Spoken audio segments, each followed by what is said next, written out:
guys, it's Dipsy here. Today I'm going to show you Top 5 Scariest Lost Episodes, Part 6. I'm on my own today because Poe was sleeping. I don't want to wake her up. So keep in mind they're all creepypastas, and they'll haunt your dreams. Anyways, let's get started on number 5. Sweet Revenge. It opened in Timmy's bedroom, and he woke up to have his fairies greet him, very similar to other episodes. 1 minute in, he went downstairs and his dad walked through the front door with a blood-stained machete in his hand. Timmy screamed and asked what his dad did. Timmy's dad kept on mumbling, but you could only hear Berg and the string of gibberish. He seemed to be going crazy. In the next scene, Timmy was in his bed, and he had an expression like he just saw a ghost. You could then see a shadow of his dad walking down the hallway holding the machete in his hand. Cosmo warned Timmy, and then they tried to poof away, but Timmy's dad burst through the door and attempted to kill his son. The knife didn't hit Timmy, so his dad instead turned around and gouged out Cosmo's eye. Cosmo let out a throat-shredding scream as blood poured out. The next scene had Timmy teleported to downtown Dimsdale, possibly by Wanda. Timmy picked up a payphone to call the police, but his dad's voice was on the line. The episode changed scenes, and Timmy woke up in bed like nothing happened. He only heard Wanda's crying, and then saw that the machete was still in Cosmo's skull. There was a pool of blood forming under his head on the floor. Then Cosmo's eyes suddenly turned red and binary code flashed across the screen. When the end credits showed, the narrator looked up what it meant and decoded the message to this: "He was first, you are next. When you see the red light, you will die." Number 4. Sponge.avi. In this story, the narrator came across a virus, and it took him to a site where there was a black background and a huge button. He clicked it, which resulted in a download of a file called spongecry.avi. He played the file, and the lost episode began.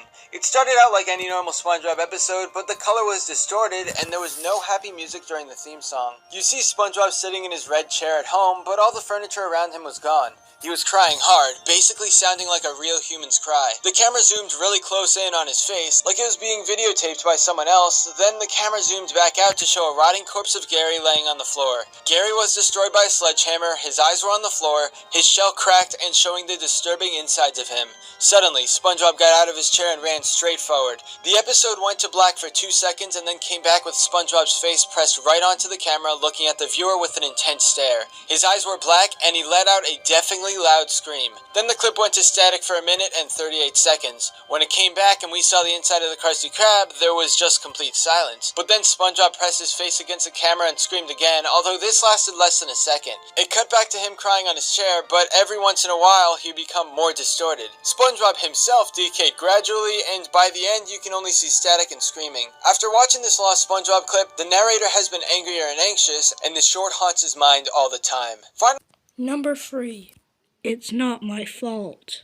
It was a full 30 minutes instead of the normal 11. He clicked it, and as you'd expect by now, it starts out colorful, and nothing was really out of the ordinary. We see Finn chasing Jake around their treehouse because Jake had found Finn's diary. Eventually, penguins break through the wall and start to carry Jake away. However, the penguin doesn't answer Finn when he asks what they're doing. It is learned that the Ice King is still kidnapping princesses, and that the penguins thought a princess was at the treehouse. Next, there's a big scene with Finn and Jake going to the Ice King's fortress surrounded by his army of penguins. The Ice King says that Princess Bubblegum will either marry him or he will kill every other princess. Because she's so noble, of course she would be forced to marry him. Finn explodes in a rage of violence and unleashes a mighty scream as he knocks the Ice King to the ground and draws his sword. Finn continues to shake in anger even after he pins the Ice King down and the Ice King admits defeat. Everyone in the room goes silent and stares as Finn lifts his sword and says that it's his job to fight evil and that this will be the last time the Ice King will kidnap someone. Finn brings the sword down into the Ice King's neck, severing his head completely. He then looked around, stuttered, and said it was an accident. He screamed, "It's not my fault," and ran off into the snow. Next scene, Finn is hiding inside a snow fort and he's trying to process what exactly he's done. Gunter stumbles upon him and something inside of Finn snaps. He screams again, "It's not my fault," and arcs his sword to slice Gunter completely in half. Finn then realized that in order to solve this problem, he would have to kill everyone who witnessed the previous crime. We then see a gruesome montage play out where Finn brutally murders the princesses that saw him take Ice King's life. After murdering these princesses, the last witness to the crime was his best friend. Jake says that he took it too far with this and that he needs to face the consequences. Jake hugged Finn, but at the same time, Finn buried the sword deep in his best friend's chest. "This is all my fault," Finn says as he watches Jake die. He looks up to Princess Bubblegum nearby and says, "This is all my fault" once more. He raises his sword, then the screen went to black. Anyway. Number 2. Ed, Edd, and Eddy Lost Episode. A very strange episode of Ed, Edd, and Eddy played one early morning. The episode was shown at 5 a.m. Eastern Time, and the children who accidentally saw it were traumatized. It wasn't supposed to play, and instead was supposed to be a rerun of the first episode. The animation was choppy and looked as if it were playing on an old VHS player with a little line running up and down the screen. The world of the show seemed darker, almost like they were in a perpetual fog. The characters of the show were behaving oddly. Instead of their usual hijinks, everyone seemed angry. The episode started off with Eddie walking down the street with Ed. Ed had red around his irises and seemed more angry than he had ever been before on the show. Eddie followed behind him and was in tears. Kevin, the antagonist of the show, was then seen riding his bike towards the pair. He kept speeding up and the screen kept getting blurrier. Eventually, right as Kevin was about to hit them, the screen cut to black. The next scene had Double D laying in Eddie's bed. The whole scene was in claymation for some reason, which only made it creepier. He then woke up and began walking around the room. The only sound in this scene were his footsteps. Double D started to scream as he realized he had no way out of the room. He started to run in circles until the screen blurred into just the colors of the room and Double D's orange clothes. The screen then transitions to Jimmy and Sarah at the dentist. Jimmy says it hurts as Sarah tries to comfort him the best she can. A moment later, a dentist walks in. He's a new character. And you can't see his face because he is tall enough to be just out of frame. Sarah was then escorted out of the room and we finally got to see Jimmy. His headgear was mangled and the front was bent upward, stretching his lip very high. He had blood on his gums and a few teeth were missing. The most disturbing part, though, was that he was missing his arms and legs. The scene faded out to commercials. When the commercials ended, the show came back to a very hairy Rolf standing in a darkened shed, fisting a cow on loop. This lasted for a while until his camera zoomed out and the scene started to blur. A cutaway takes us to Naz sitting on a couch. The camera quality now is perfect for some reason. Johnny is then seen under Naz's couch.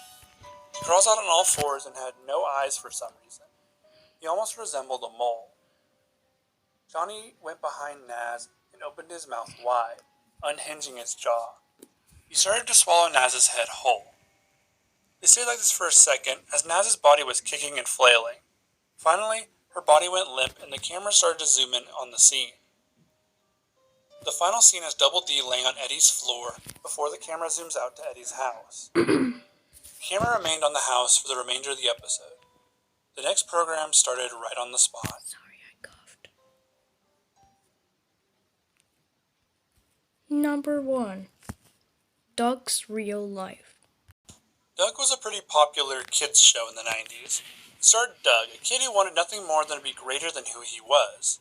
The show dealt with some serious issues, but the main theme seemed to be focused around self-confidence. The show also focused heavily on anxiety. Doug was always anxious and had vivid daydreams about everyone laughing at him in any given situation.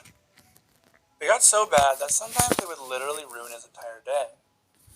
The fan of the show started to have dreams about the show, and made him really want to watch it again. He just didn't know how he would do that, as the show was out of circulation. Then, to his surprise, it came back for 1 week in the fall of 2005. The author was excited and watched it every day that it was on. He remembered all of the episodes except one, an episode that was titled Doug's Real Life. The intro of the show wasn't how he remembered either. The usual line drawings were there, but none of the characters appeared on screen.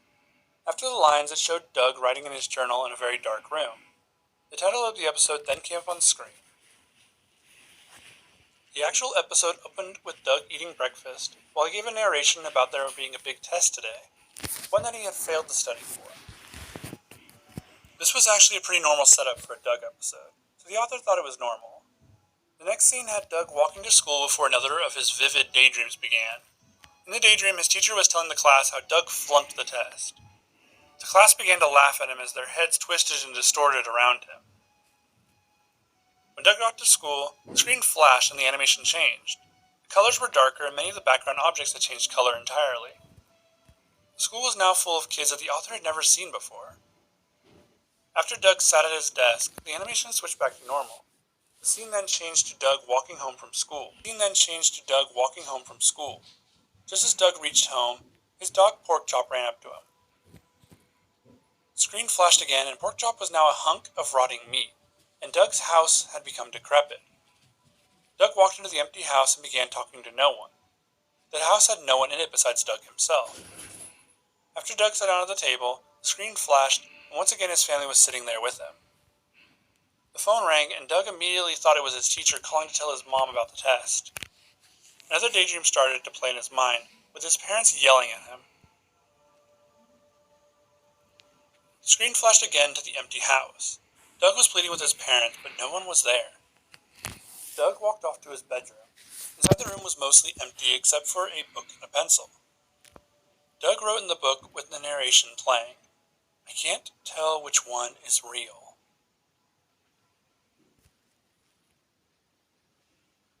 Well, that's all from this episode, but we'll be back for part 7. Goodbye!